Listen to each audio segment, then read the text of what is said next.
Приветствую вас на канале Human to Human. Сегодня у нас вновь в гостях Лита Исия Сергеевна, кандидат медицинских наук, врач-пульмонолог, астмолог, член Европейского и Российского респираторного общества, председатель правления Краевого отделения педиатрического респираторного общества. На самом деле много регалий, поэтому я так подглядываю уже, все не перечислишь.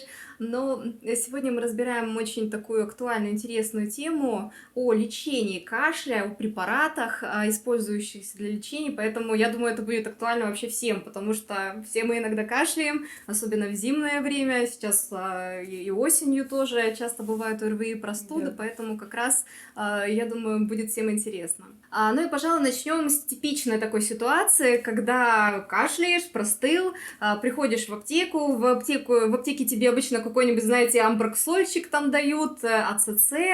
И, кстати, я прочитала, что это одни тоже из самых продаваемых препаратов, пожалуй, после там орбидолов каких-то. То есть вот амброксол, бромгексин, АЦЦ, другие муколитики. Можно ли их или нет? Они действительно работают, помогают? Стоит ли покупать?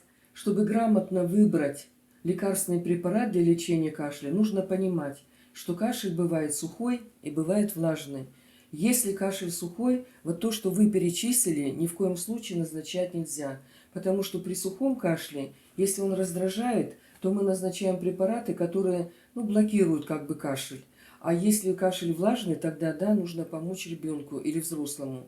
Посмотрите, если человек кашляет влажно и он откашливает, то тогда ничего назначать не нужно. А если вы слышите, что внутри в груди есть мокрота, но человек очень с большим трудом ее может выкашлять, тогда ему нужно помочь. И для этого используются вот эти препараты, разжижающие мокроту. Но дело в том, что иногда делают ошибки, что назначают их на длительное время. Вот здесь срок должен быть такой. Как только стал кашель продуктивным, то есть человек начал влажно кашлять и удалять мокроту путем кашлевого рефлекса, на этом нужно заканчивать. Не пить их месяцами, потому что если вы их пьете долго, мокрота делается жидкая, она будет провоцировать кашель, и пока вы лечитесь, вы будете без конца кашлять. То есть вот несколько дней буквально. То есть, Сергеевна, а вообще они и в острых, и в хронических ситуациях назначаются при кашле, да, не только при простуде? Да, опять вот если брать острую ситуацию, кашель влажный, то вы назначаете на короткий промежуток времени, помня о том, что во второй половине дня их не следует пить ни в виде таблеток, ни в виде сиропов, а пить только в первой половине, потому что, разжижая мокроту на ночь, вы будете просто, ребенок или взрослый будет кашлять в ночное время, он просто будет, у него будет нарушен сон.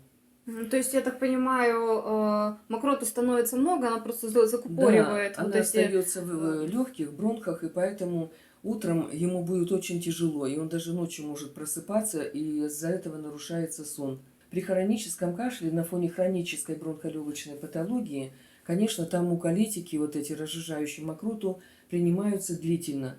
Но когда мы назначаем, врачи, вам лекарственные препараты, мы должны опять помнить, какое хроническое заболевание у вас. Лучше всего сначала подышать препарат, который расширяет бронхи, или вдохнуть через ингалятор, или через небулайзер, чтобы увеличить просвет бронха. Потом вы получаете муколитик, либо через рот, либо ингаляционно, и после этого нужно сделать сегментарный бронхиальный дренаж. То есть это специальные процедуры массажные, которые позволяют мокроту удалить с верхних, средних, нижних долей. Это когда постукивают, да, Да, по грудной постукивают. клетке, чтобы быстрее мокрота Да, но вышла. пациент должен принять определенную позу. Понятно. То есть, Сергеевна, они вообще чем-то отличаются, вот эти муколитики? Я знаю, что их вообще тьма тьмущая, великое множество. Да, муколитиков на самом деле очень много. Есть те, которые разжижают и увеличивают количество секрета. И вот детям до 3 лет мы их не рекомендуем, потому что у детей кашлевой рефлекс ослаблен, эта мокрота может затекать в нижние мелкие бронхи и ухудшать состояние ребенка, приводя вплоть до обструкции. У детей старшего возраста вы можете назначать, но вот одни муколитики увеличивают количество, а вторые муколитики разжижают, но не увеличивают количество. Такие, например, как флюдитек или бронхобоз, они являются мукокинетиками, то есть они рекомендуют тем детям, которым и взрослым, которым вы не хотите увеличивать количество мокроты. И вот прием их уже не зависит от времени суток. Вы можете 3 раза в день их использовать. То есть, Сергеевна, как вообще понять, нужно или не нужно увеличивать количество мокроты, в какой ситуации одни, а в какой другие назначать? При острой патологии, ну, допустим, человек заболел бронхитом, лучше подходят препараты, которые разжижают мокроту. Тот же лазолван, амброксол, бромгексин. А в ситуациях, когда кашель имеет хроническое течение на фоне хронической бронхолегочной патологии, у курильщиков, то тогда лучше вот такие, как карбоцистеины, то есть бронхобуз, флюдитек и другие. А кроме муколитиков, есть еще какие-то препараты, которые помогают устранить кашель? Да, конечно. При лечении кашля используется еще так называемая группа противокашлевых средств. Но противокашлевые делятся на две большие группы. Одна из них центрального действия, то есть действует на кашлевой центр в головном мозге. Но у них есть неприятный побочный эффект, они могут вызывать остановку дыхания. Либо при превышении дозы, либо при повышенной индивидуальной чувствительности. И поэтому детям мы их не назначаем. Их можно назначать взрослым, но и то так выборочно. А вторая группа – это препараты противокашлевые, то есть они действуют на сухой кашель, уменьшают вот этот кашель, болезненный, приступообразный, и действуют на периферические рецепторы, не затрагивая дыхательный центр, такие как либексин, тусупрекс и ряд других лекарственных средств. Тоже слышала про них. То есть при сухом мы назначаем вот как раз вот эти противокашлевые, а если влажный кашель, то здесь уже нужно рассмотреть муколитики. Но опять же, я правильно запомнила, не всегда, да, мы назначаем муколитики при влажном кашле. Спасибо. А могут ли быть препараты опасные противокашлевые, вот эти муколитики, отхаркивающие средства? Ну, я понимаю, что у каждого лекарства есть побочные эффекты, и без этого не обойтись, но, возможно, можете выделить какие-то частые такие ситуации?